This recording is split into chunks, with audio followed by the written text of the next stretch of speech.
आज के online live class में आप सबों का स्वागत है। जैसा कि आप लोग को ज्ञात ही है कि हमने पिछले क्लास में अर्थशास्त्र के पहला इकाई का कुछ पॉइंट को पढ़ाए थे और आज शेष पॉइंट को पढ़ाएंगे। आज का पॉइंट होगा सतत विकास।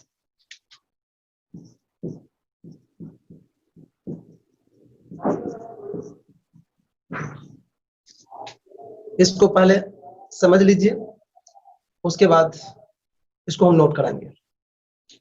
सतत विकास का मतलब होता है लगातार विकास, अर्थात वैसी विकास जो लगातार चले, जिस पर रोक लगने की संभावना नहीं हो। तो वह विकास लगातार चलती है जिस विकास की प्रक्रिया से वातावरण पर कोई बुरा प्रभाव नहीं पड़ता है। अर्थात जो विकास की प्रक्रिया वातावरण पर बुरा प्रभाव नहीं डालते हैं, वह सतत विकास की प्रक्रिया के अंतर्गत आते हैं।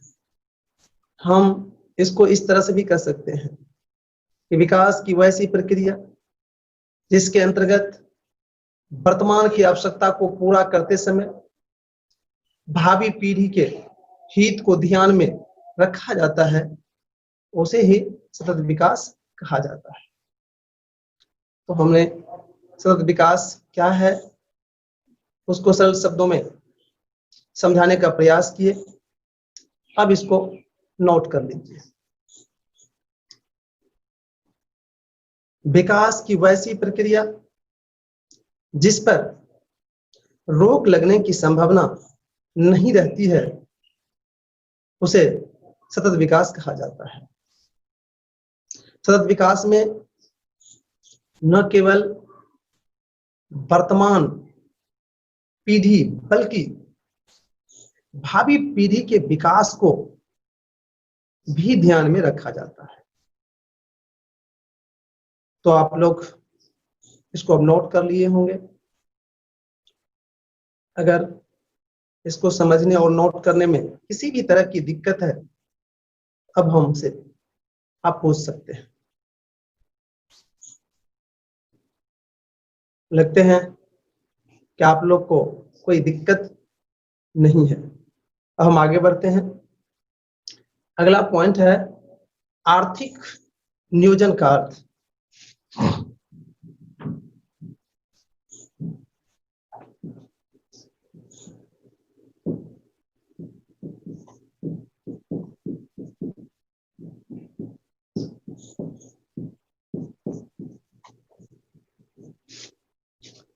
इसको भी लिखने से पहले समझ लीजिए। इसमें नियोजन है, पहले इस शब्द को समझिए। नियोजन का मतलब होता है सोच समझकर विशेष योजना के तहत किसी कार्य को पूरा करना। हमारे यहाँ या हमारे पास बहुत सारे विकास करने के साधन है, और उन साधनों को जब हम सोच समझकर एक विशेष योजना बनाकर उपयोग करके आर्थिक क्षेत्र को बढ़ाते हैं या आर्थिक क्षेत्र में गति लाते हैं, तो उसे ही आर्थिक नियोजन कहा जाता है। अब हम इसको दूसरे तरीके से बताते हैं। किसी देश में उपलब्ध विकास के साधनों को प्राथमिकता के आधार पर उपयोग करना या उपयोग करके आर्थिक क्षेत्र को बढ़ाना आर्थिक नियोजन कहलाता है। यहाँ पर प्राथमिकता शब्द का मतलब हुआ कि हमारे पास जो विकास के अनेकों साधन है, उन साधनों में से उसका सबसे पहले उपयोग करना जिसका मात्रा अधिक है।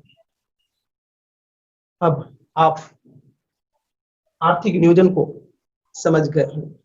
अब इसको आप नोट कर लीजिए।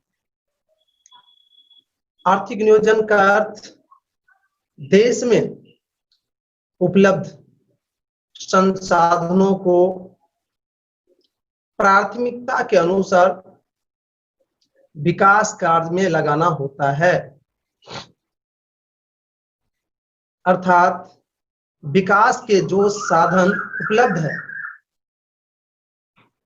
उसे नियोजित ढंग से उपयोग करना ही आर्थिक नियोजन कहलाता है। इस तरह से हमने आर्थिक नियोजन को समझा भी दिए और लिखा भी दिए। अब अगर इसमें किसी तरह का दिक्कत है तो आप पूछ सकते हैं। लगता है इसमें भी आप लोग को दिक्कत नहीं है। अब हम आगे बढ़ते हैं। अगला पॉइंट है आपका भारत में योजना आयोग।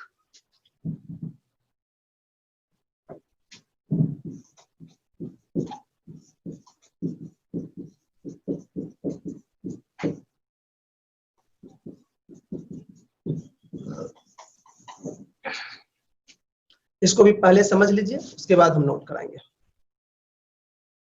योजना आयोग का गठन भारत में 15 मार्च 1950 ईस्वी को हुआ था। इसका मुख्य उद्देश्य देश की विकास गति को बढ़ाना था। इसके द्वारा देश के विकास के लिए योजनाएं बनाई जाती है।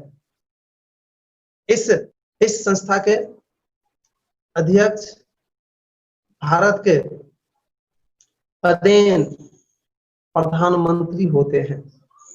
यह देश के विकास के लिए भिन्न भिन्न तरह की योजनाएं बनाती है, जिसको पंचवर्षीय योजना के द्वारा पूरी की जाती है। तो आपने भारत में योजना आयोग क्या है, क्या उद्देश्य है, कब गठन हुआ, उसको समझ गए। अब इसको नोट कर लीजिए। भारत में योजना आयोग का गठन 15 मार्च 1950 ईस्वी को हुआ था।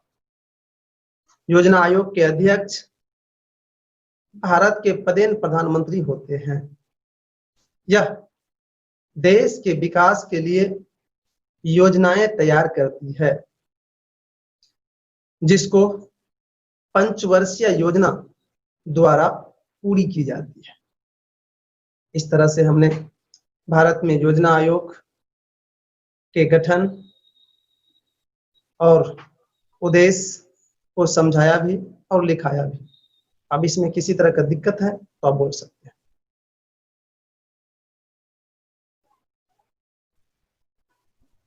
चलिए, तो आप इस पॉइंट को भी समझ गए, कोई दिक्कत नहीं है। अब हम आगे की ओर बढ़ते हैं। इसे टाइम है थोड़ा सा, अगला पॉइंट को देखते हैं कहां तक हम पढ़ा पाते हैं। आपका अगला पॉइंट है राष्ट्रीय विकास परिषद।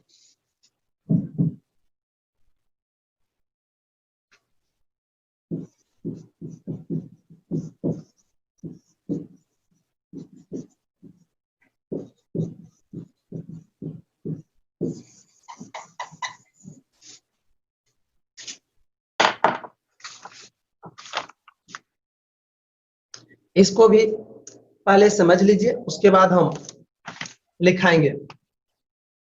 मैं बता दूं, भारत में राष्ट्रीय विकास परिषद का गठन 6 अगस्त 1952 ईस्वी को हुआ था।